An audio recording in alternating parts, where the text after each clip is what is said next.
3 दिन चली आयकर विभाग की छापेमारी के बाद आजम खान ने कहा, मेरा दामन आज भी बेदाग है। आयकर वालों को मेरे यहाँ कुछ नहीं मिला, इसलिए वो हमें पंचनामा भरकर दे गए। उन सब का शुक्रिया। इसके साथ ही आजम खान ने समर्थकों से कहा, अपनी दुआएं जारी रखें क्योंकि जुल्म अभी जारी है। जब तक सहन शक्ति है, आने वाली नस्ल के लिए कोशिश करता रहूंगा। यूनिवर्सिटी कमजोर वर्ग के लिए बनाई है। आयकर विभाग की टीम के सपा नेता आजम खान के घर पर 60 घंटे तक छापा मारकर कार्रवाई की और आजम खान के मोहम्मद अली जौहर ट्रस्ट और जौहर यूनिवर्सिटी से जुड़े फाइनेंशियल मामलों की जांच करने के बाद आयकर विभाग के अधिकारियों ने मीडिया को कोई जानकारी ऐसे नहीं दी जिससे पता चल सके कि इस छापे में आजम खान के यहां से क्या कुछ बरामद हुआ है। 13 तारीख को तकरीबन सुबह 7 बजे आईटी की टीम आई और जब दस्तक हुई, और दरअसल हम बहुत देर से सोते हैं, फजर की नमाज के बाद सोते हैं, तो नींद कम ही हुई थी और लगा कोई दरवाजे पर है। टीवी भी ऑन नहीं था जिससे कैमरों से देख सकते। तो बाहर निकले हम तो दरवाजे के अंदर कुछ लोग कूद कर अंदर आ चुके थे और गेट खोल लिया था। केंद्रीय मंत्री गोयल ने कहा कि छत्तीसगढ़ के मुख्यमंत्री भूपेश बघेल छत्तीसगढ़ की जनता को भ्रमित कर रहे हैं, वे जनता से झूठ बोल रहे हैं। गोयल ने कई आरोप लगाते हुए कहा कि छत्तीसगढ़ की ऑफिशियल साइट में चावल का आउटपुट साल 2022 से 2023 के अनुसार प्रति एकड़ 13 क्विंटल दिखा रहा है, जबकि ये प्रति एकड़ के हिसाब से 20.9 क्विंटल होना चाहिए। गोयल ने आरोप लगाया कि प्रदेश में खरीदी को लेकर चरम स्तर पर राजनीति चल रही है, किसी बड़े भ्रष्टाचार होने की आशंका है। गोयल ने कहा कि यहाँ दूसरे राज्यों से धान को छत्तीसगढ़ में खपाने की कोशिश की जा रही है। केंद्रीय मंत्री गोयल ने एक हिसाब किताब बताते हुए कहा कि 30 लाख मीट्रिक टन का ये जो फर्क नजर आ रहा है, इसमें कुछ घोटाले जरूर सामने आएंगे। पिछले बार 61 लाख प्रॉमिस किया, एग्री किया, फिर बाद में घटा दिया 58 लाख और अब तक 53 लाख ही दे पाए।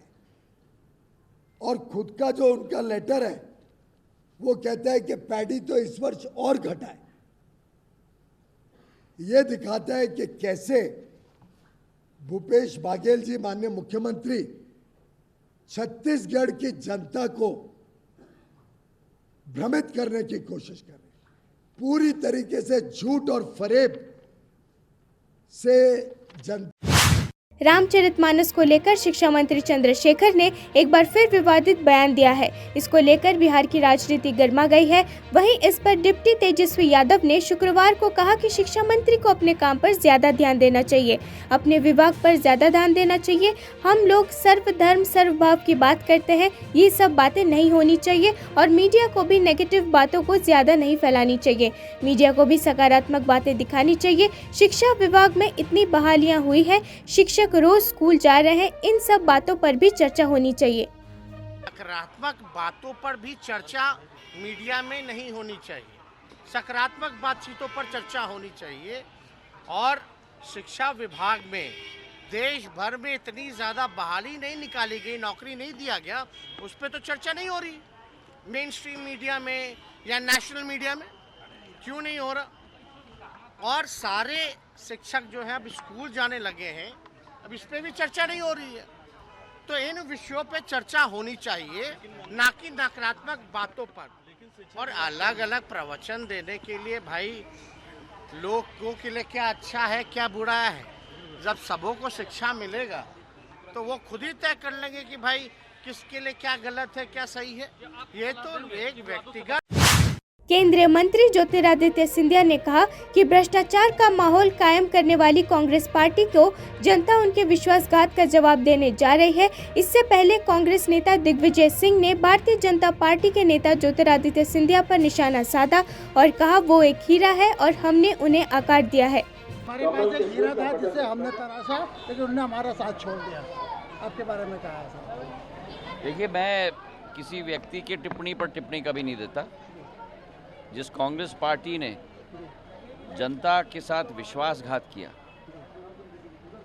जिस कांग्रेस पार्टी ने प्रदेश में विकास और प्रगति के बदले में भ्रष्टाचार का आलम स्थापित किया, उस कांग्रेस पार्टी को जनता जवाब देने वाली है। क्या उनको आपकी कमी खलती है? ये तो आप उनसे पूछें। केंद्रीय मंत्री अनुराग ठाकुर ने आरोप लगाया कि कांग्रेस नेता राहुल गांधी और सोनिया गांधी ने अपने कुछ लोगों को देश के संविधान को नष्ट करने की अनुमति दी है।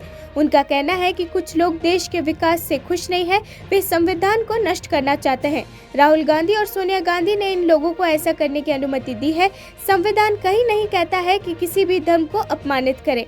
अनुराग ठाकुर ने कहा कि कांग्रेस पार्टी को सनातन धर्म पर शर्म आती है और वे सनातन धर्म को खत्म करना चाहते हैं। तरफ मोदी जी आगे बढ़ा रहे हैं, उन्हें सनातन को खत्म करने की बात हो रही है, कीड़े मकोड़े की बात हो रही है, कैसे देखते हैं सर इसको? देखिए, कुछ लोगों की सोच मानसिकता ऐसी है कि वो देश में विकास होते देखकर प्रसन्न नहीं है, जो संविधान को तार तार करने की इच्छा मंसूबे लेकर है। और राहुल गांधी जी और सोनिया गांधी जी ने खुली छूट भारत के संविधान को तार तार करने की अपनी पार्टी और सहयोगी नेताओं को दे रखी है। संविधान कहीं नहीं कहता कि आप किसी दूसरे धर्म को कुचलने का काम करें। हालांकि आर्टिकल 25 आपको फ्रीडम देता है अपने रिलीजन और फेथ के प्रति। आर्टिकल 19 आपको फ्रीडम ऑफ स्पीच देता है, एक्सप्रेशन आपको मिलता है। और यहाँ पर कांग्रेस जहाँ एक पुलिस उपाधीक्षक राजेश गाड़िया की खेड़ा में निकाली शिवाजी शोभा यात्रा के दौरान पथराव हुआ था। डीएसपी ने स्थिति की पुष्टि करते हुए कहा कि स्थिति नियंत्रण में है। राजेश गाड़िया ने कहा, शिवाजी शोभा यात्रा निकली। यात्रा में करीब 700 से 800 लोग शामिल हुए। यात्रा के समापन पर कुछ असामाजिक समूहों ने पथराव किया। स्थानीय पुलिस ने स्थिति को नियंत्रित किया। खेड़ा जिला पुलिस टीम को सूचना मिलते ही सुरक्षा बल तैनात कर दिया गया है। फ्लैग मार्च किया जा रहा है। स्थिति नियंत्रण में है। आज भी दोपहर 1 बजे शिव जी की शोभा यात्रा निकली थी। उसमें तकरीबन 700 से 800 लोग थे। टोटल जो रूट है वो तकरीबन 1.5 किलोमीटर का है और अंतिम चरण में थी शोभा यात्रा। पुलिस, जो स्थानिक पुलिस का बंदोबस्त और डिवीज़न पुलिस का भी बंदोबस्त साथ में था। और जो 3 बत्ती विस्तारें वहाँ पे पहुँची तो अचानक से कुछ एक एंटी सोशल लोग ने उसके ऊपर पथराव किया और अफरा तफरी हुई यात्रा में। और तुरंत वहाँ जो स्थानिक पुलिस बंदोबस्त में थी उन लोगों ने नियंत्रण पा लिया। और जैसे डिस्ट्रिक्ट कंट्रोल रूम को जान की तो जो पूरी टीम है हमारी खेड़ा जिला पुलिस टीम, वो सभी यहाँ पे पहुँच के जितने भी संवेदनशील पॉइंट है वहाँ पे बंदोबस्त डिप्लॉय किया गया है। फ्लैग मार्च चालू है। परिस्थिति संपूर्ण कंट्रोल में है और यहाँ दोनों समुदाय के कांग्रेस सांसद गौरव गोगोई ने असम के मुख्यमंत्री हिमंत बिस्वा शर्मा पर भूमि घोटाले का आरोप लगाते हुए इस्तीफे की मांग की है। असम में सरकारी अनुदान के आवंटन और भूमि अधिग्रहण के विवाद पर शुक्रवार को आयोजित एक पत्रकार वार्ता में सांसद ने मुख्यमंत्री के परिवार के स्वामित्व वाले एक मीडिया हाउस द्वारा एक बड़े कृषि भूमि के अधिग्रहण, थोड़े समय के भीतर औद्योगिक संपत्ति में रूपांतरण की व्यापक जांच की मांग की है। उन्होंने मुख्यमंत्री शर्मा पर व्यक्तिगत लाभ के लिए अपनी शक्तियों के दुरुपयोग का भी आरोप लगाया है। असम के मुख्यमंत्री ने ये कहा कि अगर केंद्र सरकार का एक भी पैसा उनके परिवार के कंपनी में आया हो तो वो अपने पद से इस्तीफा देंगे। हम सभी ने ये देखा है कि अभी केंद्र सरकार ने 10 करोड़ का ग्रांट उनके परिवार के कंपनी के लिए अप्रूव कर चुका है। अब वो 10 करोड़ का ग्रांट का एक पैसा गया है या नहीं गया है, ये इम्मिटेबल। सनातन धर्म विवाद के बीच पूर्व आम आदमी पार्टी नेता कवि कुमार विश्वास ने कहा कि चुनावों के आसपास इस तरह की टिप्पणियां की जाती है। इस तरह की टिप्पणियां राजनीतिक फायदे के लिए की जाती है। ये एक राजनीतिक खेल है जिसका आनंद लिया जाना चाहिए। तमिलनाडु के मंत्री उदयनिधि स्टालिन ने इससे पहले 2 सितंबर को सनातन धर्म के उन्मूलन का आह्वान किया था और इसकी तुलना डेंगू और मलेरिया जैसी बीमारियों से की थी, जिसकी भाजपा नेताओं ने तीखी आलोचना की थी। मैंने पहले भी ये कहा है कि ये चुनाव के आगे पीछे इस तरह की टिप्पणियां होती हैं, इसका विरोध भी होता है, क्योंकि जिसने की है और जो विरोध कर रहे हैं उन दोनों के फायदे नुकसान हैं। बाकी तो हजारों वर्ष से, लाखों लाख वर्ष से एक वैचारिकी, एक जीवन पद्धति, एक संस्कार, एक सोच, एक विचार और एक आस्था विश्व के हर हिस्से में अगर जागृत है तो उसमें निश्चित रूप से कोई ईश्वरीय अमृत तत्व है। तो मैं मुंबई की पहचान माने जाने वाली पुरानी डबल डेकर बेस्ट बसों को रिटायर करने का निर्णय लिया गया है। शुक्रवार से बेस्ट की पुरानी डबल डेकर बसों की सेवाओं को बंद कर दिया गया है। ये बसें मुंबईकरों के जीवन के साथ कई फिल्में और इतिहास का भी हिस्सा रही है। लाल डबल डेकर बसें जो 8 दशकों से अधिक समय से शहर की सार्वजनिक परिवहन प्रणाली का अभिन्न अंग रही है, इस सप्ताह सड़कों से हट जाएंगी। 86 साल पहले शुरू हुई मुंबई की आइकॉनिक डबल डेकर बसें रिटायर हो गई है। भावुक हुए लोग ओपन डेक डबल डेकर बसें जो 1990 के दशक से पर्यटकों के लिए दर्शनीय स्थलों की यात्रा बसों के रूप में काम करती आ रही है, अक्टूबर के पहले सप्ताह में शहर की सड़कों से गायब हो जाएंगी। डबल डेकर बस की शुरुआत 1937 से हुई थी। 46 सालों से ये बस मुंबई की सड़कों पर दौड़ रही है। बता दें कि वर्तमान में बेस्ट के बड़े में 3 ओपन डेक बसों सहित केवल 7 डबल डेकर बसें बची हैं। 96 से भर्ती हो गया, तभी से बस मेरे से पहले भी था, अभी वही बस अभी तक चल रहा है। और वो अभी जो जुदाई हो रहा है तो हमको अंदर से ऐसा थोड़ा हमारा कुछ गुम हो गया, ऐसा लग रहा है। हमारा और उसका रिश्ता बन गया है, परिवार का हमारा हिस्सा है।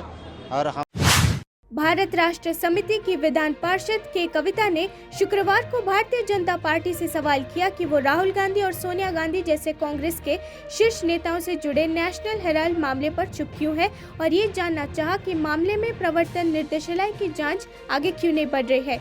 बीआरएस नेता ने सवाल किया कि जब जांच पर कोई रोक नहीं है तो भी ईडी उनसे पूछताछ क्यों कर रही है, तथा आरोप लगाया कि भाजपा और कांग्रेस के बीच एक मौन सहमति है।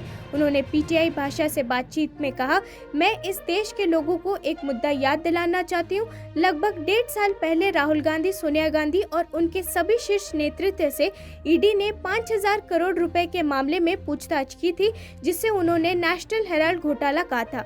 कविता ने कहा, लेकिन वे उस पर आगे क्यों नहीं बढ़े? क्या भाजपा और कांग्रेस के बीच कोई सहमति है? जहां तक कि बीआरएस की बात है, हमने हमेशा कहा है कि ये दोनों तथाकथित राष्ट्रीय पार्टियां एक ही हैं, इसलिए हम इन दोनों पार्टियों से दूरी बनाए रखते हैं। Two, three issues I would like to bring to the notice of this nation, and also want to straightforward ask Rahul Gandhi ji 2 questions. One, Rahul ji, what happened to your ED case when you and Honorable Sonia Gandhi ji, Mallikarjun Kharge ji, Pawan Bansal ji, and many leaders from various states of this country have been called by the ED 1.5 years back? What happened to that case? Is there an understanding between Congress and BJP? Should we think that there is an understanding? Point 1. Point 2, you fight with CPI, CPM in one state, then in another state you are in alliance with them. You fight with Aam Aadmi Party in one state, you criticize them, then you are an alliance partner of INDIA. So your multiple opinions about these parties and your selective criticism of these parties kindly give this nation a clarity on issues like what is this political confusion that Congress party has. And if you are confused yourself, what do you expect from the people? BRS from